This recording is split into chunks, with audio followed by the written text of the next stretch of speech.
Hi guys, मेरा नाम है जतिन अग्रवाल। आप जुड़ चुके हैं the bull of the last street channel के साथ और आज हम एक थोड़ा इंटरेस्टिंग चार्ट देखने वाले हैं। आज हम देखेंगे निफ्टी 50 का इक्वल वेटेड इंडेक्स, राइट। तो सबसे पहले मैं आप लोगों को बता दूं कि हम स्क्रीन पे चलेंगे ट्रेडिंग व्यू पे, वहाँ पे इस चार्ट को ढंग से समझेंगे। आप मेरे को ट्रेडिंग व्यू पे फॉलो कर सकते हैं, मेरी प्रोफाइल का लिंक डिस्क्रिप्शन में है, वहाँ पे भी ये चार्ट पोस्टेड है। यहाँ पे मैं चार्ट पोस्ट नहीं कर पाऊंगा, कम्युनिटी टैब इतने लोग विजिट नहीं करते। तो आप जाएं मेरी प्रोफाइल के लिंक पे एंड आप वहाँ पे विजिट कर सकते हैं, मुझे फॉलो कर सकते हैं। वहाँ पे आपको चार्ट ये पोस्टेड दिख जाएगा।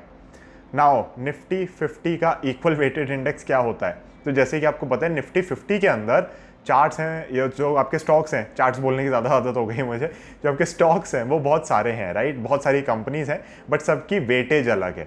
तो किसी की वेटेज ज़्यादा है, किसी की वेटेज कम है, और ये सेक्टर वाइज कभी ना कभी आपको रोटेशन वगैरह कुछ ना कुछ दिखता रहता है। जिस हिसाब से इकोनॉमी में जहाँ पे ज़्यादा तेज़ी होती है या जिन कंपनीज के अंदर मार्केट कैपिटलाइजेशन ज़्यादा है, तो उन हिसाब से ये एंड अगेन निफ्टी अपनी कैलकुलेशन वगैरह करता है कि किस कंपनी को इंक्लूड करना है, किसको एक्सक्लूड करना है। उस बेसिस पे कहीं ना कहीं कंपनीज इंक्लूड एक्सक्लूड होती हैं और उनकी वेटेजेस डिसाइड होती हैं। तो निफ्टी 50 इक्वल वेटेड नहीं होता। ए स्टॉक की हो सकता है वेटेज 10% और बी स्टॉक की वेटेज हो सकता है 3% ही हो इंडेक्स के अंदर, राइट। एंड ये सारी चीज़ें आप एनएससी की वेबसाइट पे जाके चेक कर सकते हैं, वो सब मैं बेसिक चीज़ें नहीं करने वाला है यहाँ पे। अब हम चलेंगे अपने स्क्रीन के ऊपर और देखेंगे कि कैसे निफ्टी 50 के अंदर जो एक रेजिस्टेंस है, पहले हम वो डिस्कस कर लेंगे कि जो आने वाली है, बट किस तरीके से जो इक्वल वेटेड इंडेक्स है इसका, उसके अंदर वो रेजिस्टेंस पहले ही ब्रेक डाउन हो चुकी है, उसमें ब्रेकआउट आ चुका है एंड अब वो रेजिस्टेंस हमारे लिए इंपॉर्टेंस इतनी होल्ड नहीं करती और हम यही मान के चल रहे हैं कि एक रैली बनेगी।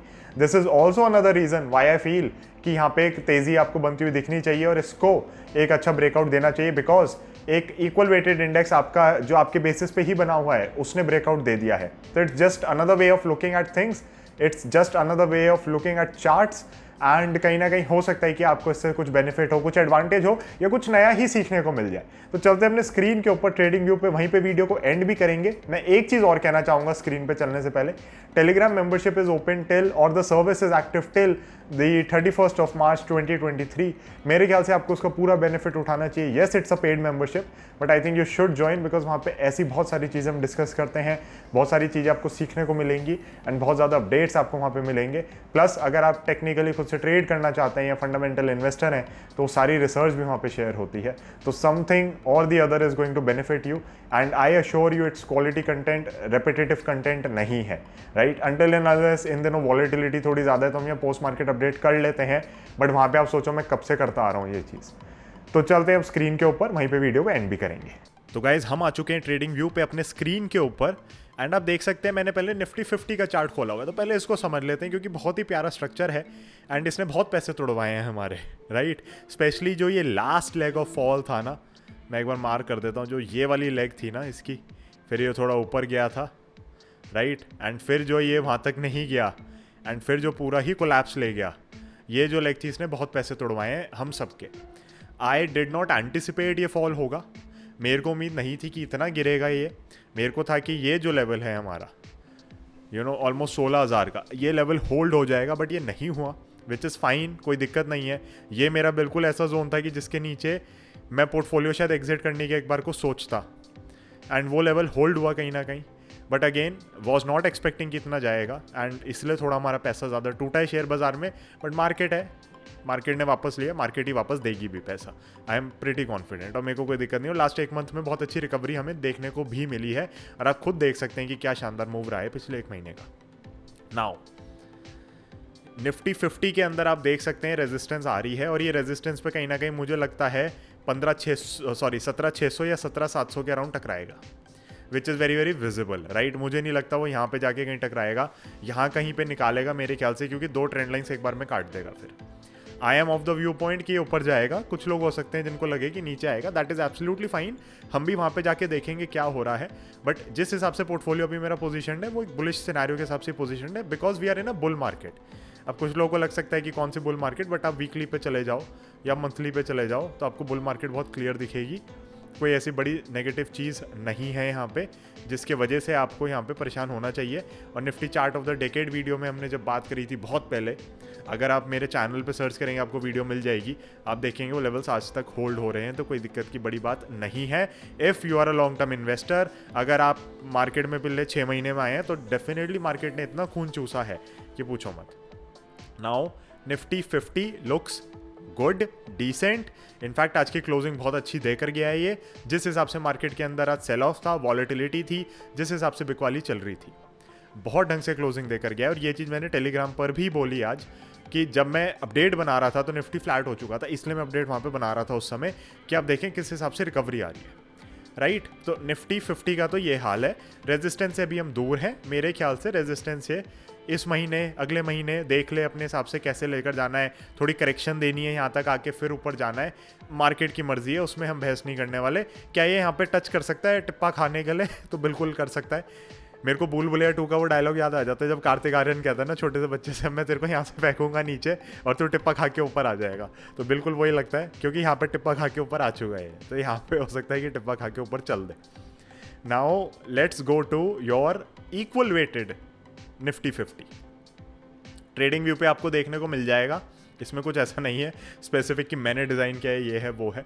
इसलिए हम कहते हैं कि आप अच्छे सॉफ्टवेयर्स, अच्छे चार्टिंग टूल्स, अच्छे फंडामेंटल टूल्स यूज़ करें, एंड अच्छी जो सर्विसेज हैं आपकी, आप उसमें देखें कि आपको प्रीमियम की ज़रूरत है नहीं है, कितना है, और उस हिसाब से आप पे कर सकते हैं यहाँ पे, राइट। अगेन ट्रेडिंग व्यू पे मैं कोई वो नहीं कर रहा हूँ, मैं बस चाहता हूँ कि आप मुझे यहाँ पे फॉलो कर लें तो अच्छा रहेगा, because I post a lot of things, और फॉलो करने में आपको 1 रुपये का नुकसान नहीं है। नाउ सेम रेजिस्टेंस मैंने ड्रॉ करी है, सेम तरीके से रेजिस्टेंस मैंने ड्रॉ करी है, और आप देख सकते हैं कि वो उड़ा दी गई है यहाँ पे। क्लीन ब्रेकआउट नहीं है, मैं पहले ही बता दूं, क्लीन ब्रेकआउट नहीं है। जब मैं वीडियो बना रहा हूँ 3 तारीख को, आपको 4 तारीख को देखने को मिल रही है वीडियो, क्लीन ब्रेकआउट बिल्कुल भी नहीं है, बट ब्रेकआउट है यहाँ पे। अगर टिकता है तो बहुत अच्छी बात है। अब कुछ लोग कहेंगे कि जतिन वैसे देखा जाए तो ब्रेकआउट क्लीन है, because we can make this line like this as well. ऐसे क्यों बना सकता हूँ? क्योंकि ये फॉल्स ब्रेकआउट था, इसको इग्नोर किया है, फॉल्स ब्रेकआउट था, इसको इग्नोर किया, फॉल्स ब्रेकआउट था, इसको इग्नोर किया। अब ऐसे देखेंगे तो बहुत अच्छी लगेगी, राइट। तो ब्रेकआउट कहीं ना कहीं है, and again repeating the same thing जो मैं पढ़ाते समय बहुत बार कहता हूँ। 1-on-1 क्लासेस चलती हैं, अगर आप इंटरेस्टेड आप एनरोल कर सकते हैं, टेक्निकल्स में पढ़ाता हूँ। तो मैं बहुत बार कहता हूँ कि बहुत सब्जेक्टिविटी होती है टेक्निकल एनालिसिस में, आपको अपनी आइज़ को ट्रेन करना पड़ता है, समझना पड़ता है कि कहाँ पे एग्जिट है, कहाँ पे एंट्री है, एंड फिर भी बहुत सब्जेक्टिविटी रह जाती है। कभी कभी ऐसा होता है हमारे साथ भी कि हमें लगता है यहाँ पे बेच देना है, यहाँ पे खरीदना है, एंड वो चीज़ नहीं होती मार्केट में। तो ह्यूमन इंटरवेंशन कहीं ना कहीं मुझे अच्छा लगता है, थोड़ा ऑक्यूपाइड भी रहते हैं, थोड़ा काम में भी ध्यान रहता है, बट कहीं ना कहीं कभी कभी फिर ये भी लगता है कि क्या ये सही है, नहीं है, यहाँ पे क्या सेलिंग करनी चाहिए थी या फिर यहाँ पे बाइंग करनी चाहिए थी, नहीं करनी चाहिए थी। तो कन्फ्यूजन हमेशा रहता है, but it's fine, we have our system, we have our discipline, हम उसके हिसाब से ही चलते हैं। लेट्स से यहाँ पे नीचे आके एक लाल डोजी मार जाएगा, तो अगर कोई यहाँ पे ऑटोमेटेड सिस्टम होगा तो वो स्क्वायर ऑफ कर देगा पोजीशन, बट मेरे सिस्टम के हिसाब से जब मैं उसको देख रहा हूँ वहाँ पे डोजी बनी है, तो मैं मानता हूँ एक इनडिसाइसिवनेस है, एंड शायद मार्केट गिरना नहीं चाह रही, तो मैं स्क्वायर ऑफ नहीं करूँगा। एंड मैंने बहुत बार देखा है कि उसके बाद एक फिर ग्रीन कैंडल बनती है और ऊपर ले जाता है। So again my system works well for me, you have your own system, but यहाँ पे हम बात कर रहे हैं निफ्टी 50 के इक्वल वेटेड इंडेक्स की। एक तो निफ्टी 50 लगातार बोलते बोलते ना 50 निकलने लगता है मुँह से, तो बड़ा ही कन्फ्यूजन रहता है मेरे को। जो मेन वीडियो आपको पता नहीं चला होगा, 2-3 बार बीच में कट इधर उधर करके या फिर री रिकॉर्ड करनी पड़ी थी, बिकॉज निफ्टी 50 नहीं बोला जा रहा था लगातार। सो एनीवे हम यहाँ पे देख रहे हैं कि ये रेजिस्टेंस टेकन आउट हो चुकी है। ये चार्ट मैं हर जगह पब्लिश कर रहा हूँ, इस बार मैं ट्रेडिंग व्यू पे भी डाल रहा हूँ, यहाँ से आगे मैं पब्लिश कर दूंगा इसे। टेलीग्राम पे तो सब कुछ अवेलेबल होता ही है, बट ये कहीं ना कहीं बहुत इंपॉर्टेंट चीज़ है। क्यों? क्योंकि अगर ये कट गया है तो हाई चांसेस है कि निफ्टी 50 भी आपका कहीं ना कहीं ब्रेकआउट दे जाए। तो इसलिए आपको यहाँ पे बुलिश सिनेरियो में रहना है, बेरिश सिनेरियो में नहीं रहना। आप न्यूट्रल रहना चाहते हैं, दैट इज़ फाइन, मेरे को लॉजिक नहीं दिखता न्यूट्रल रहने का, थोड़ा बुलिश रहना मेरे ख्याल से बनता है यहाँ पे, स्पेशली क्योंकि मैं आपको दिखा रहा था कि अगर मैं फॉल्स ब्रेकआउट्स को इग्नोर कर दूं तो ये लाइन बहुत ही शानदार है, राइट। तो कहीं ना कहीं अच्छा खासा ऊपर निकले हैं, और डोजी आ रही है, यहाँ पे इनडिसाइसिवनेस है, तो वैसे कहीं ना कहीं मैं चाह रहा हूँ कि एक अच्छी हरी कैंडल आ जाए, बट देखा जाए तो ब्रेकआउट क्लीन दे चुका है ये। अगर हम इसके फॉल्स ब्रेकआउट्स को इग्नोर कर दें, जो मैं थोड़ा कंजर्वेटिव साइड पे होके इग्नोर नहीं करना चाह रहा, इसलिए मैंने आपको पहली लाइन ही ऊपर से ड्रॉ करके दी। एंड अगेन ये लाइन आप खुद से ड्रॉ कर सकते हैं, इसमें से कुछ नहीं है, आप खुद से जाके देख सकते हैं, आप इसको सर्च करोगे आपको मिल जाएगा। ट्रेडिंग व्यू पे मैंने खुद से नहीं बनाई हुई चीज़ें बनी बनाई है वहाँ पे, राइट। तो निफ्टी के अंदर ब्रेकआउट कब आएगा, कैसे आएगा, वो देखेंगे हम, बट निफ्टी 50 के इक्वल वेटेड इंडेक्स के अंदर ब्रेकआउट आ चुका है and I think you should be focusing on this chart and you should be focusing on Nifty 50 as well. मैं थोड़ी ट्रेड्स यहाँ पे हल्की करना चाहूँगा जब हम इस जोन में आएंगे, बट ये चीज़ मैं आपसे कह रहा हूँ, कल भी कह चुका हूँ, वापस कह रहा हूँ कि हम थोड़ी ट्रेड्स कम करके इन्वेस्टमेंट्स बढ़ा रहे हैं। इनफैक्ट हमारे साथ जो क्लाइंट्स जुड़े हुए हैं इन्वेस्टिंग की साइड पे, उनको हमने कुछ कुछ ट्रेड्स दिलाई थी which have been squared off, right. तो हार्डली किसी के पास कोई ट्रेड्स एक्टिव या ओपन पड़ी हैं इस समय, एंड जो ट्रेड्स ओपन पड़ी हैं उनको हम बड़ा क्लोजली वॉच कर रहे हैं, but again all those trades are being squared off and जो एग्जिस्टिंग इन्वेस्टमेंट्स हैं या कोई जो शेयर हमें खरीदना है इन्वेस्टिंग के लिए, उसके अंदर ही उस पैसे को डिप्लॉय किया जा रहा है। So that is something what I am doing with my clients and with my own money. Again आप डिफर कर सकते हैं, आप अपने हिसाब से अपना पैसा मैनेज करें, as long as you are not my client, you are not my responsibility. But मेरी रिस्पॉन्सिबिलिटी इतनी बनती है कि कम से कम जो चीज़ मुझे यहाँ पे समझ आ रही है या जो चीज़ मैं सीख रहा हूँ वो मैं आपके साथ शेयर करता चलूँ, ताकि हो सकता है आप में से किसी को कुछ एक नया पर्सपेक्टिव दिख जाए, कुछ एक नया एंगल दिख जाए चीज़ें देखने का। अब मैं एक बार 200 EMA ऑन कर देता हूँ डेली पे, राइट। तो आप देखेंगे कि ये तो ब्रेक आउट हो चुका है इसका।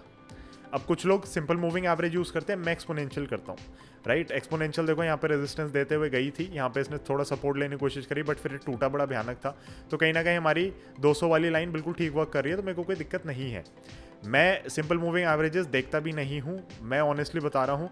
अपन ट्रेडिंग सिस्टम को बहुत ही सिंपल लेके चलते हैं, ज़बरदस्ती की कॉम्प्लिकेशंस नहीं करते। इनफैक्ट जब मैं पढ़ाता भी हूँ तो भी मैं यही कहता हूँ कि जितना ट्रेडिंग सिस्टम सिंपल होगा उतना ईजी रहेगा। ये वाला फॉल एंटिसिपेट करना हमारे लिए इम्पॉसिबल सा ही था उस समय, बट एटलीस्ट हमारे ट्रेडिंग सिस्टम के हिसाब से मैं आपको ऑनेस्टली कह रहा हूँ, अप्रैल का फर्स्ट वीक अगर आप छोड़ दो, पूरा अप्रैल बाकी का और पूरा मई हमने एक ट्रेड नहीं डाली। जून में जाके हमने चीज़ें उठानी शुरू करी, आप लोगों के साथ वीडियो शेयर करनी शुरू करी मैंने, जब लग रहा था कि कहीं बॉटम लग रहा है, ये है बैंकिंग ले लेते हैं ये सब, एंड वो सब बिल्कुल ठीक ही चल रहा है, उसमें कोई दिक्कत की बात नहीं है। जुलाई के अंदर हमने भर के ट्रेडिंग करी है यहाँ पे, और अभी भी मुझे लग रहा है कि जो थोड़ी यूएस और चाइना की टेंशन है उसको हम इग्नोर करके चल सकते हैं। कोई भी कंट्री वॉर में जाना अफोर्ड नहीं कर सकती, ये बहुत क्लियर हो चुका है हमें, and I think we can focus on what is in front of us rather than what is in the news. तो हमारे सामने हमारा चार्ट है, तो उसके बेसिस पे अब हम काम करेंगे। So that would be it guys. Nifty 50 equal weighted के अंदर ब्रेकआउट आ चुका है। ये चार्ट ट्रेडिंग व्यू पे मैं पब्लिश कर रहा हूँ, अगर आप मुझे फॉलो करना चाहते हो मुझे फॉलो कर सकते हैं। So thank you so much. I'll see you in the next one. Bye bye and Jai Hind.